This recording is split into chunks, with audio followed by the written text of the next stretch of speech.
Hello बच्चों, कैसे हो आप सभी। आज की इस वीडियो में हम पढ़ेंगे जो हम चैप्टर कर रहे थे डाइवर्सिटी इन लिविंग ऑर्गेनिज्म। ठीक है, डाइवर्सिटी इन लिविंग ऑर्गेनिज्म। इसके में आगे सीरीज पढ़ेंगे जो कि हमने प्रोटोकोडेटा को पढ़ लिया था कि इसमें क्या क्या पॉइंट होते थे। तो इसमें ज्यादातर नोटोकोड्स आपको मिलते थे। ठीक है, तो पिछली वीडियो में हमने इसका डिस्कस किया था। तो आज की जो वीडियो करेंगे हम वो इसका नेक्स्ट पार्ट करेंगे, तो वर्टिब्रेटा। ठीक है, तो हम वर्टिब्रेटा के बारे में पढ़ेंगे। इसके साथ साथ जो भी हम पढ़ेंगे वो वर्टिब्रेटा में क्या क्या पार्ट होते हैं तो उसके भी हम पढ़ेंगे, डिस्कस करेंगे। साथ साथ कोशिश करेंगे कि आज इस चैप्टर को अपनी इस वीडियो में खत्म कर दें। फिर इस चैप्टर का जो इम्पोर्टेंट पॉइंट है अपने जो टॉपिक के ये चैप्टर के लास्ट में दिया गया है, इनको डिस्कस करेंगे। तो स्टार्ट करते हैं हम आज का चैप्टर। तो इस सीरीज में अगली वीडियो में हम क्या पढ़ेंगे, वर्टिब्रेटा के 10 पार्ट होते हैं। 10 पार्ट को भी हम साथ साथ डिस्कस करेंगे। ठीक है, तो पहला पार्ट क्या बोला है, वर्टिब्रेटा को समझ लेते हैं। वर्टिब्रेटा क्या कहता है। These animal have a true vertebral column and internal skeleton तो allowing a completely different distribution of muscles attachment points to be used for movement। तो वर्टिब्रेटा क्या करता है कि ये ऐसे एनिमल होते हैं जो कि जिसका वर्टिब्रल हो और इंटरनल स्केलेटन हो। ठीक है, जो अलोइंग करे किसको, completely different distribution of muscles, मतलब अलग अलग मसल्स को डिस्ट्रीब्यूशन करे जो कि अटैच हो एक दूसरे के साथ मूवमेंट करने में हेल्प भी आपकी कर सके। तो वर्टिब्रेट आर बायलैटरली सिमेट्रिकल। तो वर्टिब्रेट को बायलैटरली सिमेट्रिकल बोला गया है। ट्राइप्लोब्लास्टिक भी बोला गया है, क्यूलोमिक भी बोला गया एंड सिगमेंटेड भी बोला गया। किस लिए, complex differentiation of body tissue and organ. मतलब शरीर में क्या होता है कि बहुत सारे अलग अलग कॉम्प्लेक्स टिश्यू अपने बॉडी में और साथ साथ ऑर्गन भी। तो इनको कोडेटा को फीचर है, क्या क्या फीचर है इसके। नोटोकोड होते हैं, डोर्सल नर्व कोड होती है, ट्राइपोब्लास्टिक होती है, पेयर गिल पाउचेज होती है, कोइलियोमेट होते हैं। ठीक है, तो 6 क्लासेस में इसको बांटा गया है। तो ये तो अपने वर्टिब्रेटा के बारे में तो डिस्कस था थोड़ा। ठीक है, तो अब इसके पार्ट देखते हैं। वर्टिब्रेटा के पार्ट कौन कौन से होते हैं यहाँ पे। तो यहाँ पे साइक्लोस्टोमेटा है।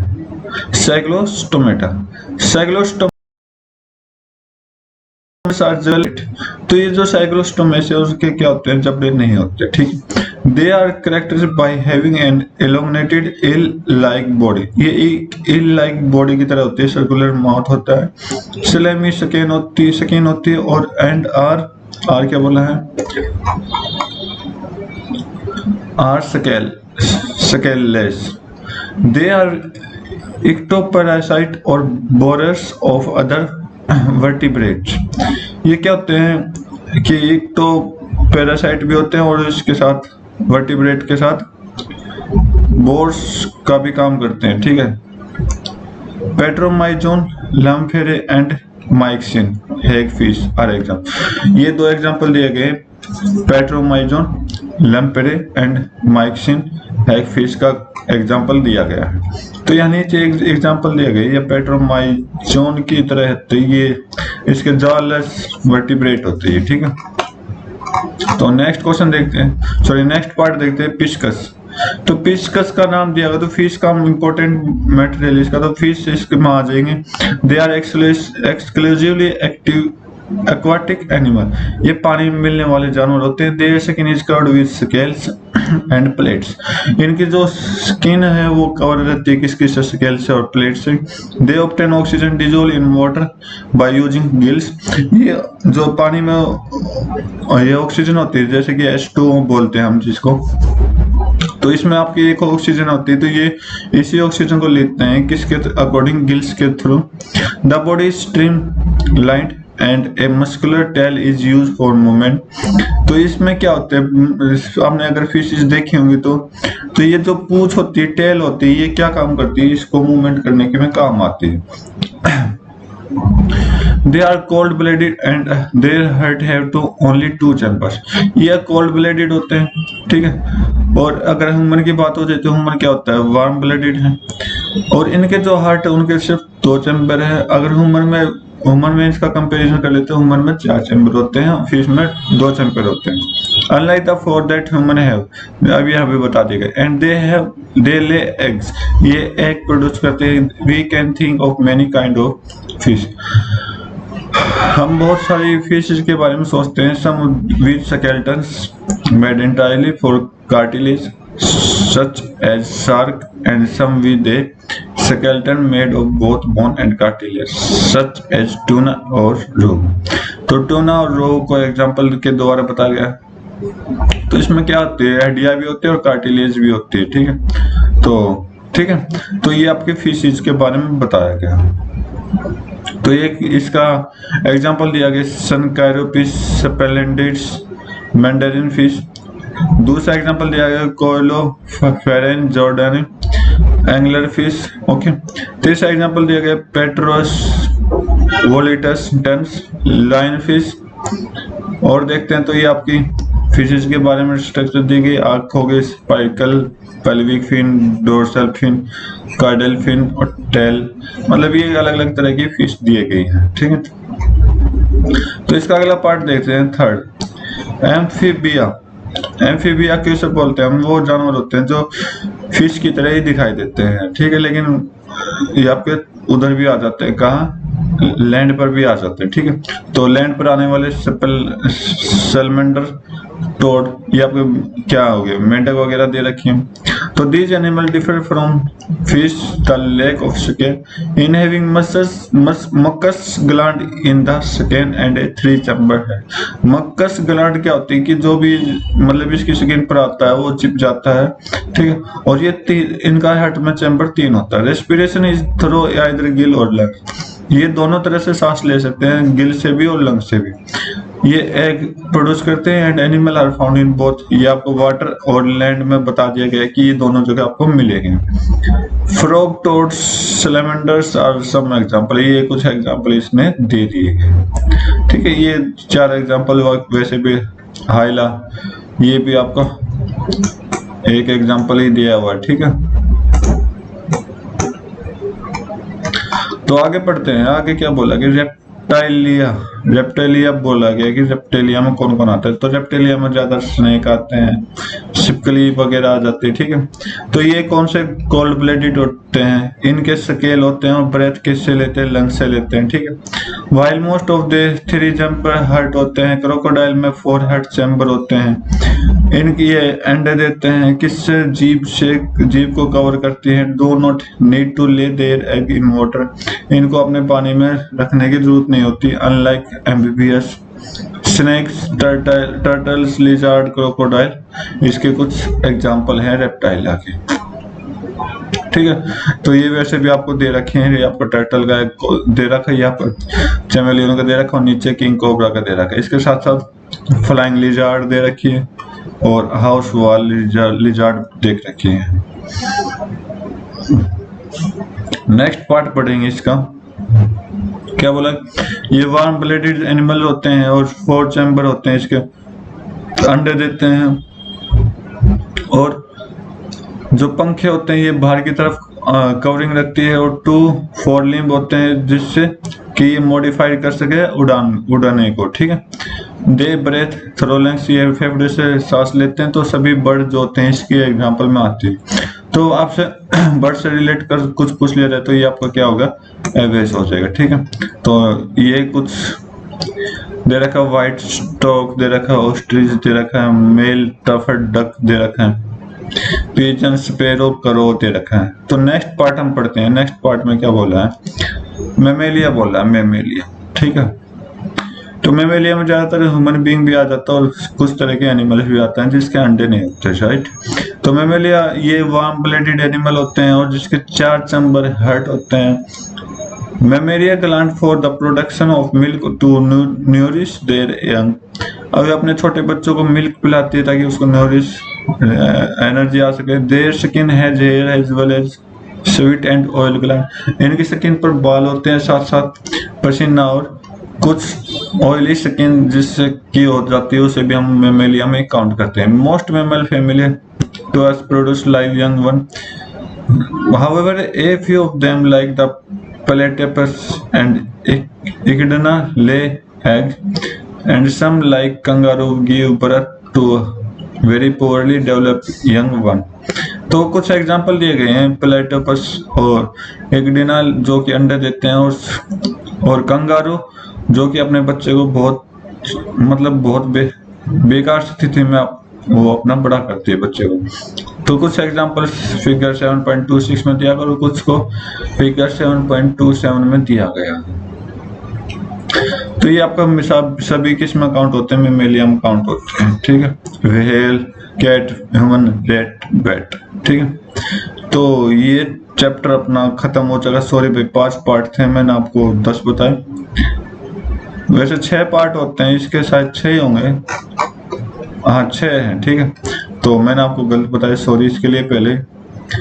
तो अब ये थोड़ा डायग्राम फिर दे दिया कि एनिमलिया को हम कैसे कैसे डिफाइन करते हैं। जो सर्कुलर लेवल पर ऑर्गेनाइजेशन होते हैं, एक टिश्यू लेवल पर, एक सर्कुलर लेवल पर। सर्कुलर लेवल पर आपको कौन सा होता है, पोरीफेरा होता है, ठीक है। अब आ जाती है बात टिश्यू लेवल की। टिश्यू लेवल पर 3 भागों में डिवाइड कर देते हैं, जिसकी बॉडी पर कैविटी नहीं होती, किस किस के बीच में, एपिडर्मिस और गैस्ट्रोडर्मिस के बीच में। उन्हें क्या बोलते हैं, सिलेंटरेटा बोलते हैं और प्लाई हेलिमेंथस बोलते हैं, ठीक। फिर दूसरे नंबर पर स्यूडोकलियम होता है, जिसका एग्जांपल है नेमेटोडा दे रखा है। और थर्ड जो आपको दे रखा है कोइलोमेटा। कोइलोमेटा को भी 2 भागों में बांट दिया गया, एक तो मेसोडर्मल सेल, ठीक है, और एक coelom formed from pouch pinch off from the endoderms. और इसमें क्या बात है, ग्रोथ ऑफ एम्ब्रियो, ठीक है। तो मेसोडर्मल सेल को जो ग्रोथ ऑफ एम्ब्रियो बताया, तो इसके एग्जांपल दे रखे हैं एनालिडा, मोलस्का, आर्थ्रोपोडा, ठीक है। और इसमें हम क्या देखें तो सीलियम फ्रॉम, इसमें हम क्या देखेंगे, 2 को देते हैं, 2 चीजें आती हैं, तो जिसमें नोटोकॉर्ड नहीं होता, जिसमें नोटोकॉर्ड होते हैं। जिसमें नोटोकॉर्ड नहीं होता उसे हम क्या बोलते हैं, एक एनोडर्मेटा बोलते हैं। जिसमें नोटोकॉर्ड होता है उसे हम कोर्डेटा बोलते हैं, ठीक है। फिर कोर्डेटा को भी 2 भागों में बांट दिया गया है, जिसमें नोटोकॉर्डा प्रेजेंट तो होते हैं लेकिन बहुत कम मात्रा में होते हैं, उसे हम प्रोटोकॉर्डेटा बोल देते हैं। और नोटोकॉर्ड जिसमें होते हैं, ठीक है, उसे हम वर्टिब्रेटा हम बोल देते हैं। और वर्टिब्रेटा के हमने 6 पार्ट पढ़े थे, क्या क्या, Cyclostomata, fishes, amphibian, reptile, Aves, Mammalia. ये आपको कुछ एग्जांपल दे रखे। साइक्लोस्टोमाटा का jawless, eel like circular mouth, scaleless, slimy skin. और फिशकस की एक्सोस्केलेटन ऑफ स्केल। और ये मतलब इसकी कैटेगरी मतलब के डिजाइन दिया हुए हैं कि किस डिजाइन के ये हो सकते हैं। Endoskeleton of bones, cartilage, breathing through gills. Amphibia, gills in larva होता है, lungs in most adult, slimy skin होती है। Reptilia, exoskeleton of scale, laying eggs water outside. Aves, exoskeleton of feather, lay egg outside water, ठीक है, flight possible. Mammalia को क्या बोलते हैं, exoskeleton of hair, external ears, mostly giving birth to live year. तो ये मेमेलिया के कुछ पार्ट होते हैं, एग्जांपल, ठीक है। तो ये बस लास्ट पॉइंट आपका रह रहा है कि नोमेनक्लेचर हम कैसे रख सकते हैं। तो नोमेनक्लेचर को रखने के लिए क्या करते हैं कि सिस्टमेटिक नेमिंग दिया जाता है, कि ठीक है, मतलब साइंटिफिक नेम दिया जाता है, साइंटिफिक नेम दिया जाता है, ठीक है। तो वो साइंटिफिक नेम किसको किस तरह से देना, तो वो इस चीज में लिखी गई है नोमेनक्लेचर। तो बोला कि as you might be able to appropriate it would be difficult for people speaking or writing in different languages to know when they are talking about the same organ. तो ये हमें पता लगाना बहुत मुश्किल हो जाता है लोगों के, जो लोग ये बोलते हैं और लिखते हैं। तो ये कि मतलब इनका बोलने का किसी एक चीज को कैसे बोला जाता है, तो वो आपको बताता है nomenclature. This problem was resolved by agreeing upon a scientific name for organise in the same manner that chemical symbol and formula for various substance are used for world over. तो इसी से हमें साइंटिफिक नेम पता चलेगा कि organism के किसी भी एक मैनर के लिए क्या नाम रखना है, ठीक है। तो हर एक में मतलब हर एक एनिमल्स में क्या होता है, केमिकल सिंबल और फॉर्मूला अलग अलग होते हैं, तो उनको भी आपको सेम कैटेगरी में रखना है, तभी उसका एक ही नाम आएगा, ठीक है। The scientific name for the organism is thus unique and can be used to identify if anywhere in the world. तो ये यूनिक क्यों रखे गए हैं, ताकि आप दुनिया में कहीं पर भी रहो तो उनको पहचानने में आपको मुश्किल ना हो, ठीक है। The system of the scientific naming or nomenclature we use today was introduced by Carlos Linnaeus in the 18th century. तो 18th century में ये nomenclature की definition किसने दी थी? Carlos Linnaeus ने दी थी। The scientific name of the organism is the result of the process of classification which put it along with the organism it is most related to. तो ये result classify किसने किया था? जो कि आपका ऑर्गेनिज्म जहाँ रखते हैं और जो ज्यादा रिलेशन हो, यानी जिस ऑर्गेनिज्म को ज्यादा रिलेशन हो, तो उसके हिसाब से भी इसका रिजल्ट इसके हिसाब से भी क्लासिफिकेशन की जाती है। But when we actually name the species, लेकिन हमें एक्चुअली नेम स्पीसीज का एक्चुअली नाम पता होता है, ठीक है। We do not list out the whole hierarchy of group it belong to। हमें पूरी मतलब बोला कि ये पूरी hierarchy से मतलब नहीं है जो कि इससे बिलोंग रखती है। Instead we limited ourselves to writing the name of the genus and species of that particular organism. World over it been agreed that both these names will be used in Latin form। इन सभी को किस में language होती है, Latin, उसमें रख दिया जाता है। Certain conventions are found while writing the scientific name। Scientific name देने के लिए क्या क्या होने चाहिए, तो ये 4 पॉइंट इसमें बोले कि name of the genus begin with the capital letter. तो किसी भी चीज का नाम लिखने से पहले आपको कैपिटल लेटर का यूज करना पड़ेगा। Species begin with the small letter. किसी भी स्पाइसेस का नाम लिखने के लिए हमें स्मॉल लेटर का यूज करना पड़ेगा। When printed the scientific name is given in italic. तो साइंटिफिक नेम को किस में दिया गया? इटैलिक में दिया गया है। When written in by hand, बोला कि प्रिंटेड हो तो इटालियन में इटाली होती है। अगर रिटन इन हैंड तो the genus name and species name have to be underlined separately. तो अगर हम हैंड राइटिंग अपने हाथों से लिखे तो उस स्पीसीज नेम का क्या करेंगे, अपने अंडरलाइन लगा देंगे, ठीक है उसका। तो ये आपका चैप्टर था। तो ये कुछ पॉइंट है, ठीक है। तो एक बार देख लेते हैं ये पॉइंट भी क्या है। Classification help us exploring the diversity of life force. तो क्लासिफिकेशन क्या मदद करती है कि हम जो इतने भी हमारे डाइवर्सिटी में लाइफ उसके बारे में बताती है। द मेजर कैरेक्टरिस्टिक बताएगा, क्लासिफाइंग सभी को क्लासिफाई कराएगा किसमें? 5 मेजर किंगडम में, ठीक है। तो 5 मेजर किंगडम कौन कौन से हैं? तो ये आपका Monera, protista, fungi, plant and animal. ये आपके प्लांट के लिए है, ठीक है। तो आगे देखते हैं। बस ए बी सी में कुछ ज्यादा डिस्कस नहीं किया, उनको भी बार बार डिस्कस किया गया। तो इनके रिवोल्यूशन को क्लासिफिकेशन कैसे किया गया देखते हैं। अब प्लांटिया और एनिमलिया को डिवाइड किया गया है अलग अलग सब डिवीजन में, ठीक, जो कि इंक्रीज कर रहा है कि बॉडी ऑर्गेनिज्म को, किसी भी बॉडी ऑर्गेनिज्म को इंक्रीज करते हैं, उसे हम प्लांटिया और एनिमल में रखा गया है और उनको भी अलग अलग भागों में बांटा गया। तो प्लांट को किस 5 भागों में फिर बांटा गया? थैलोफाइट, बैरियोफाइट, पेट्रियोडोफाइट, जिम्नोस्फेर एंड एंजियोस्पेरम, ठीक है। और एनिमल को 10 भागों में बांटा गया। Porifera, Coelenterata, Platyhelminthes, Nematoda, Annelida, Arthropoda, Mollusca और इचिनोडर्मेटा, प्रोटोकॉर्डेटा एंड वर्टिब्रेट। तो ये 10 पार्टों में इसको बांटा गया है, लेकिन वर्टिब्रेटा को अगले 6 पार्टों में फिर बांटा गया है, याद रखना।